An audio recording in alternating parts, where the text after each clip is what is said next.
क्या आप कभी ऐसे जंगल में गए हैं जहां हवा भी फुसफुसाती हो, जहां बर्फ के नीचे कुछ छुपा हो, कुछ ऐसा जो भूखा है और आपको देख रहा है? ये कोई साधारण जंगल नहीं, ये वो जगह है जहां कदम रखते ही मौत साया बनकर साथ चलने लगती है।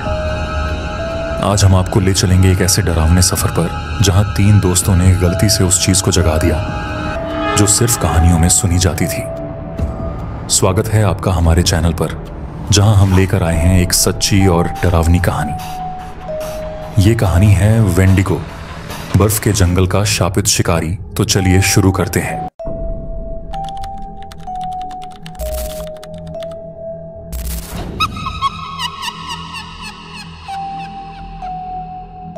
गहरी ठंडी रात थी।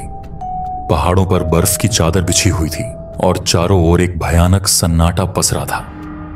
हल्की हल्की बर्फबारी हो रही थी और दूर कहीं किसी भेड़िए की डरावनी हुआओं की आवाज गूंज रही थी। इस बर्फीली वीरानी के बीच बसा था ब्लैकवुड, एक छोटा सा गांव जो घने जंगलों और खड़ी पहाड़ियों से घिरा हुआ था। गांव के लोग इस मौसम में ज्यादा बाहर निकलने से बचते थे। सर्दी में यहां सिर्फ ठंड का ही नहीं बल्कि एक और डर था। वेंडिगो गांव के लोग वर्षों से एक ही नियम का पालन कर रहे थे, सर्दियों की रात में जंगल में मत जाना।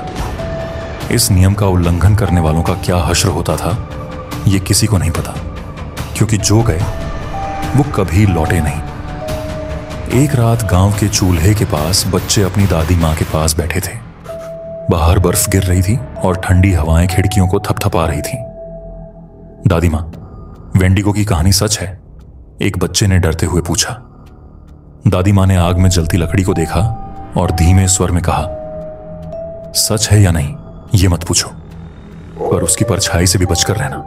वो भूखा रहता है और उसकी भूख कभी खत्म नहीं होती। बहुत साल पहले जब इस गांव की नींव रखी गई थी, तब यहां के पहले बसने वालों को भीषण सर्दियों का सामना करना पड़ा।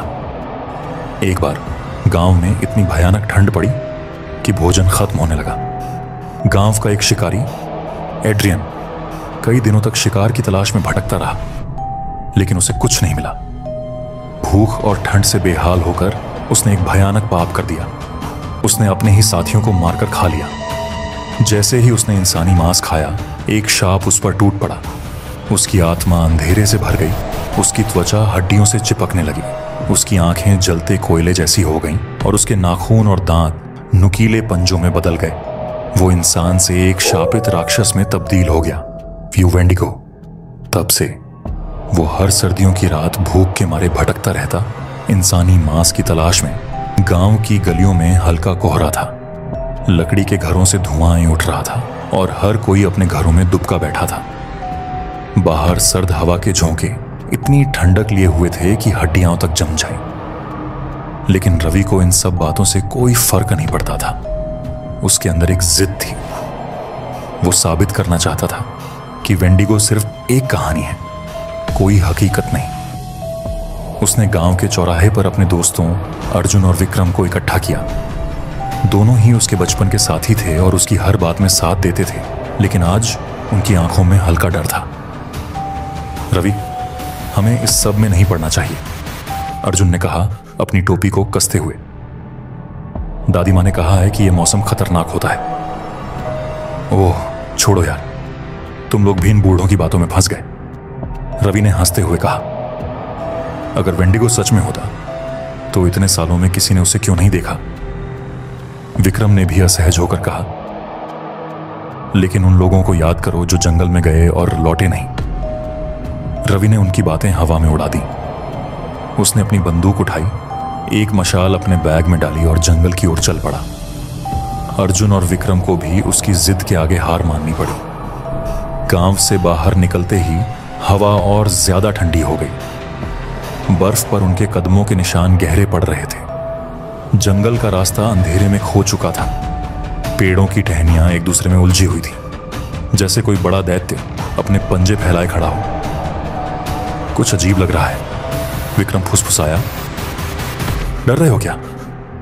रवि ने मजाक उड़ाया, लेकिन उसकी आवाज में भी अब पहले जैसी मस्ती नहीं थी। जैसे जैसे वे आगे बढ़े, जंगल और घना होता गया। अचानक हवा पूरी तरह से रुक गई। न पत्तियों की सरसराहट, न पक्षियों की आवाज। एक भयानक सन्नाटा था, जैसे पूरे जंगल ने सांस लेना बंद कर दिया हो। तभी एक हल्की सरसराहट सुनाई दी। वो क्या था? अर्जुन ने तुरंत पीछे देखा, लेकिन वहां कुछ नहीं था। रवि ने मजाक में कहा, शायद तुम्हारे दादी मां की आत्मा हमें बचाने आई हो। लेकिन तभी एक अजीब सी गंध हवा में घुल गई। एक सड़ी गली बदबू, जैसे किसी पुराने अजले मांस से निकल रही हो। विक्रम ने मुंह ढक लिया। ये कैसी बदबू है? अर्जुन ने कांपती आवाज में कहा। रवि ने अपने चारों ओर देखा। पेड़ों की टहनियों के बीच कुछ हलचल हुई। उसे लगा जैसे कोई परछाई हिली थी। कोई जानवर होगा, रवि ने खुद को समझाया और आगे बढ़ने लगा। लेकिन तभी एक पेड़ की शाखा अचानक जोर से हिली। एक भारी सरसराहट जंगल में गूंजी। तीनों दोस्त एकदम सतर्क हो गए। अर्जुन ने मशाल को जमीन पर मारा ताकि उसकी रोशनी तेज हो जाए। मशाल की हल्की लौ जैसे ही झाड़ियों पर पड़ी, वहां कुछ दिखा। लंबी दुबली पतली परछाई। उसकी आंखें जलते कोयले की तरह चमक रही थीं। वो झाड़ियों के पीछे झुकी हुई थी, लेकिन उसकी हड्डियां साफ दिख रही थीं। उसकी त्वचा इतनी पतली थी कि मानो कंकाल पर सिर्फ चमड़ी चिपकी हो। विक्रम की सांसें तेज हो गईं। हमें वापस चलना चाहिए, उसने घबराते हुए कहा। रवि ने फिर भी हार नहीं मानी। उसने बंदूक संभाली और आगे बढ़ा। लेकिन तभी परछाई हिली और फिर वो चीज एक झटके में झाड़ियों से निकली। एक जोरदार गहरी गुर्राहट जंगल में गूंज उठी। विक्रम और अर्जुन के पैरों के नीचे से जमीन खिसक गई और रवि, वो पहली बार सच में डर गया था, क्योंकि उसके सामने कोई जानवर नहीं बल्कि कुछ और ही खड़ा था। वेंडिगो। ठंडी हवा में उसके हाथ पैर सुन्न पड़ने लगे थे, लेकिन डर का एहसास उससे कहीं ज्यादा ठंडा था। फिर अंधेरे में हलचल हुई। झाड़ियों के पीछे से एक परछाई धीरे धीरे ऊपर उठी। सबसे पहले उसकी लाल जलती हुई आंखें दिखाई दी, जो अंधेरे में अंगारों की तरह चमक रही थी। उसके चारों ओर एक अजीब सी घुटन भरी गंध थी, सड़े हुए मांस और मिट्टी की गंध। जैसे रवि की सांसें तेज हो गईं। दिल इतनी जोर से धड़क रहा था कि उसे लग रहा था जैसे उसकी छाती फट जाएगी।